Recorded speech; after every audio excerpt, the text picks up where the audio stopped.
Hello again, whiskey friends. Welcome back to the lounge. I'm Kelsey. We are going to be doing a Knob Creek showdown. We've got 12 year, 15 year, 18 year, and 21 year.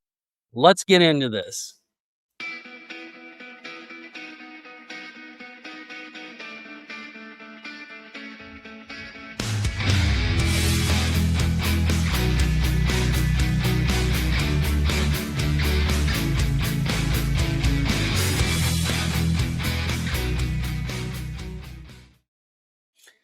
Welcome back, everybody. Today we've got a Knob Creek showdown, which is going to be pretty interesting because I'm not typically the biggest fan of Knob Creek. It just tends to be a little bit too peanutty for me. But we've got the 12 year, which is an older bottle of the 12 year, which has been one of my favorites forever from them.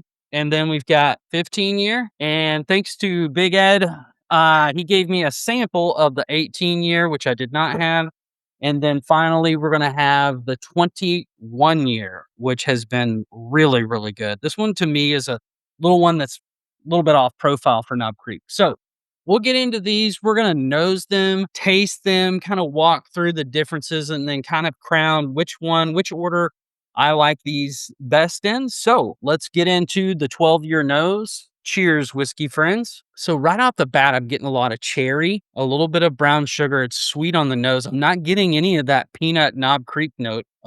This has been a bottle I've had for probably 4 years. That tells you how much I drink it. I don't drink it that often, but I do like to have it for comparisons and to go back and forth between other distilleries and this particular bottle. So on the nose, we're getting cherry, brown sugar, a little bit of oak on the back, towards the back of the nose profile. And then there's always something about Knob Creek, and I can't put my finger on what it is. Hopefully, maybe as I go through this, that'll identify that's a backbone for them. I'm just going to call it Knob Creek funk. I know it's Knob Creek when I smell this particular funk. It's not super off-putting. I just know that it's not my favorite profile. So let's get into the taste on the 12 year. Oh man, that's good. So right off the bat, you get the sweet caramel and also that oak coming in a little bit on the front. Now, again, these are all 100 proof. If I forgot to say that already, these are all 100 proof. They're all batch products. So this should be a pretty fun comparison. Again, back to the whiskey.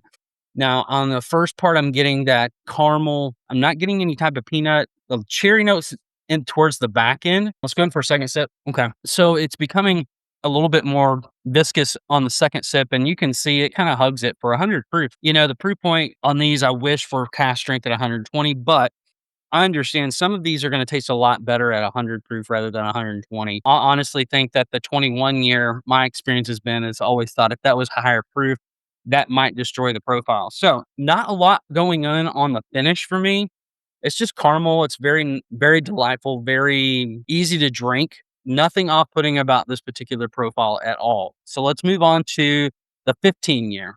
Again, thanks to Brad for letting me borrow his 15 year to do this. So on the nose, this one's not a ton different from the 12 year. I don't get quite as much cherry on the nose as I did on the 12 year. And then this one's got a little bit more alcohol forwardness to it on the nose. I am getting that sweetness, but there's also a medicinal, like plasticky type of note to this particular one. Now, when the 15 came out, there were some bottles that people said were great and some that were like not that great. So I've drank this a couple of times with Brad. I remember this one being pretty good, but it's been over a couple of years since I've had it. So yeah, there's not as much going on the nose on the 15 year for me as opposed to the 12, which is odd.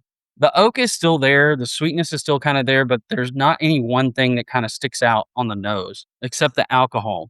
So let's get into the palate a little bit. Oh, wow. So the oak is a little bit more forward in this one, not quite as sweet up front, but the mouthfeel is much better on this. It's not quite as thin. It's a little bit more rich in the mouthfeel. Going back to the nose to see if anything pops out. That's something you can do that if you haven't ever tried it before. Sometimes some notes on the nose will come out after you've tasted it. It's kind of the alcohol has gone down a little bit after tasting it and then going back to the nose. Yeah, just get a little bit more oak.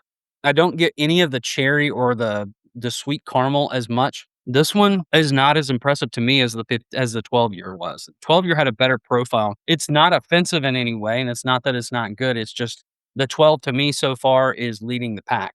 So let's move on to the 18 and let's see what the nose does. Oh, wow. This is completely different on the nose. I've never had the 18, so this will be my genuinely first taste of 18 year. So it's kind of got this weird, remember how I was saying that funk? It comes across on this as like a chemical note, and the 12 has it too, but I guess that's more like what I'm honing in on. And I don't know exactly how to describe it other than it comes across as a chemical like note. And I think it's more like a plastic chemical note, which is weird, I know, but for me, Knob Creek has always had that. And it's been one of the reasons why I don't like it as much. And now this one does not have any of the alcohol forwardness that the 15 did. It has a little bit cherry, but this was more baking spice forward to me than the 12 or the 15. The oak isn't as forward either on this one as the 15 was. Let's go in for a taste. Oh, wow. That's actually pretty good.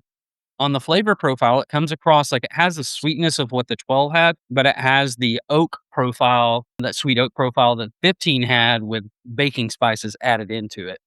So far, none of these have been super peanutty, which has been really good for me. I do not prefer that. I prefer more of the off profile Knob Creeks where they tend to be more fruit forward, which, if I remember right, the 21 was. But on this 18, yeah, it's still there. The chemical note's still there. It's not like super strong, but it stands out to me in my profile. So it's interesting that that's the one thing my nose tends to go towards when I smell Knob Creek. This one has a little bit more brown sugar notes to it than either of the 12 or the 15. And the oak is a little bit sweeter smelling, if that makes sense to anybody. Let's go in for a second. Oh, wow. So far, it's between the 12 and the 18. They're going back and forth. I think the 18 might edge it out just a little bit, but on the finish of the 18 that's not there in the 12 is just a hinge of tannin notes towards the end of the oak profile.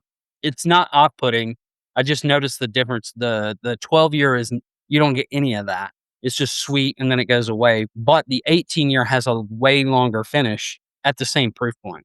So let's move on to the 21. Cheers, whiskey friends. Let's go to the nose. Oh, this is what I remember. I like this one a lot. So this one's fruit forward, kind of dark berries on the nose. I can still smell that chemically like plasticky note on this. And I promise it's not my glasses because it's every single time I've ever drank any Knob Creek whatsoever, I get that note. But this one has even a in between, like the 12, the sweetness of the 12 and the little bit more tannin forward of the 18 combined together. And it's a little bit more balanced. That's why I said I think if you got this at a higher proof, I think it would kind of ruin the profile a little bit. I think it might be less balanced at a higher proof point. Let's go in for a taste. Wow. Okay. The 12 is the sweetest out of all of these. I will say that on all of the profiles, the 12 is the sweetest. I like that profile. That's just me. I will say though, it takes a little bit from each one and combines it into this, which is kind of weird, but makes sense at the same time. So you get the sweetness a little bit on of the 12 on the front end. You get a little bit of those brown sugars and stuff from the 15, as well as some of the oak profile of the 15 and the 18, where it comes across a little bit more oak forward. Whereas I don't get the tannin notes on this one that I did on the 18, but it is very delightful. Let's go back in for a second sip. It's a really good profile. I really am glad that I was able to find this at retail. Would I buy it again? I don't know if I'd buy it again. It's really good, guys. But for me, I am not the most excited about the Knob Creek profile. So that's probably why I wouldn't probably purchase this again. Now, well, I'll buy the 12 all day, every day for $69 for a 12-year-old whiskey if it keeps that profile for me. If it gets too much more like leaning towards peanut, which I kind of get at the end of the 21, now that I'm kind of tasted through it, but the finish on this thing is so freaking long. Like that was a minute and a half, probably a minute. So I will rank these. I think it's 12, 21, 15, and then 18. 18 is probably my least favorite out of all of them for my profile. Now, I will say, like I said, my profile tends to lean more fruit forward and less peanut. So, like I said, these are all batch products. Some of the 15s were a little bit off profile when they came out. And I think this was the first year that the 15 was released when Brad got this. So it's not a newer batch. So I can't speak to every batch, but this is an older batch. So is 12. My 12 is an older batch. It's the old bottle style, as you can see, before they went to the ones on the back that kind of had the grooves that like the 21 now has a little bit of that in there. You can kind of see the grooves in here. Overall, 12 is still my favorite. 21 is right up there with it. I think the 21 has a longer finish that I really, really like, but it does kind of lean on the finish towards the peanut shell, which I do not like. If it's like Heaven Hill peanut where it's like honey roasted peanut, I can do that, but there's something about like the dry peanut note that I just don't like. So thanks for hanging out. Make sure you guys hit the like and comment. Post which one is your favorite out of these. If you've tasted all of them or if you've just tasted a few of them, which one is your favorite and why? For me, let me know if you get that kind of a weird note on Knob Creek or not. I'd love to hear if anybody else is getting that besides myself. So thanks for all the support and we'll see you here next time.